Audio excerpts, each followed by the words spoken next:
In this week's video, I decided to run a marathon with 4 weeks preparation for a number of reasons that I'll go into this video. So if you're thinking about training for a marathon, you're thinking about the timescales you need and you don't have enough time, stick around for this video because hopefully it'll give you a few hints and tips to help you along the way to make sure that you stay fit, able and smash that marathon time.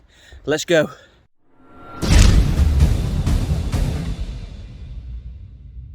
So a little background context around this video. I was signed up to the Bolton Marathon 2 years ago. COVID hit.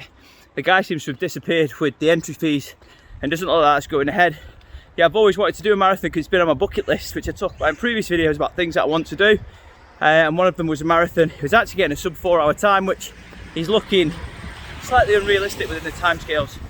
So I've engaged with someone called Greg, running coach. I'll link him in the description below. And we're working towards a plan.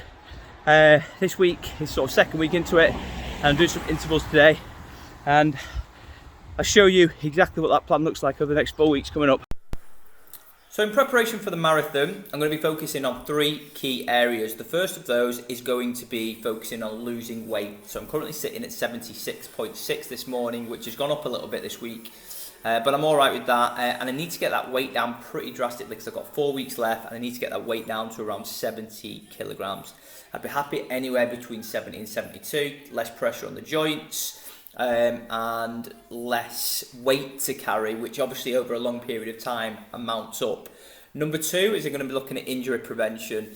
Now, part of the way that I'm going to do that is managing my long distance runs, and I'm not going to be pushing myself like I would normally do every time I do these runs, because when I've done that in the past, it's just not worked out that well. I've ended up getting calf injuries, ankle injuries, and I haven't got the luxury of maximising the rest and recovery times that I would normally have when I'm doing a plan like this, say over 12 weeks. So it's going to be really key that on my rest and recovery days, I stretch and do very little intense exercise so that I can maximise the running. And one of the things that I found last week was I'd not spread out my training enough, so I did like Wednesday, Friday, Sunday, and those 2 days consecutive,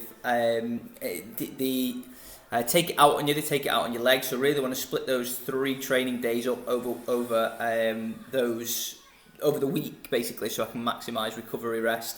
And number 3 is looking at combining longer, easier runs, as I've just mentioned, with tempo runs. So it'll be like interval training. I'll run for 10 minutes warm up, then I'll do some, what's called RPE, rate of perceived exertion, around 8 or 9. So like not flat out, but like a good pace that I can keep up consistently for say 5 intervals, and then just combining that with sort of more leisurely runs. And I think really where I'm at in my mind now is like if I can run 10-minute miles for 26 of them, I'd be pretty happy with that. I'm going to aim to get in roughly under 4 hours 15, I think, at this stage, but we'll see how that goes. And then hopefully integrating a little bit of physio, where they can pick up those little niggles. Been for 2-hour runs today, and that's been, I feel my legs getting a little bit stiff, so physio always helps like that. So what does my current performance look like? Well, I'm not completely untrained, so it's not like someone jumping straight into a marathon that isn't trained in this at all. I did a half marathon last year under 2 hours. I can consistently run like under 10k in 50 minutes and that sort of thing. So I'll put up my runs now. You can see this week this is what I've done. So a slow, leisurely run, and then I did a tempo run, and then today I've done 2 hours. Now normally I would aim, if I was doing a run, to get under 2 hours. I'd probably aim for about 1 hour 50, even 1 hour 45 for a run of this distance, like 12 miles. But I didn't, I just took it easy, and it just made such a big difference. And I think that is something that I've really picked up from Greg in terms of how to pace and prepare my training.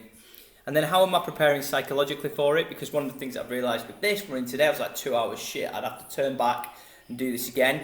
A few things on race day, like some motivational tracks I find in addition to music that does help. And I'm going to be reading again David Goggins' book, Can't Hurt Me, which is, I found a really, really inspiring book, and actually makes me think what you can actually do if you put your mind to it.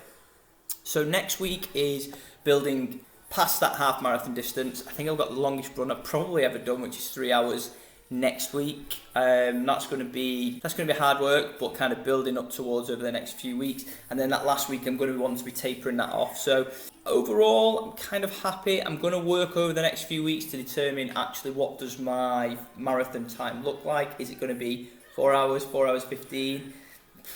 certainly going to be expected to get under 4:30, but I don't know what that latter half of the marathon looks like, and that's the real unknown for me. I've been doing this marathon, even though the original Bolton one was done for Bolton Hospice. I might actually now, given everything that's going on in Ukraine and Russia, look at maybe doing a fundraising for that and see how we can support some of the people and the humanitarian aid that's needed in that country. So thanks for watching, guys. I'd love it if you could subscribe to the channel or follow along on social media. If you're interested in business, money, mindset, then follow along, and there's videos every single day on my social media channels and one a week on YouTube. Just remember that, you know, from the perspective of what we do with our minds, we're limited really by our minds, and our minds give up long before our bodies do. This is like a known factor in racing, in running, in exercise, and the more you prepare your mind for these tough things by pushing yourself through the limits, you know, the more that you can gain this mental resilience, which is ultimately what I'm focused on driving, pushing, and getting to in terms of, you know, a goal that I haven't achieved before.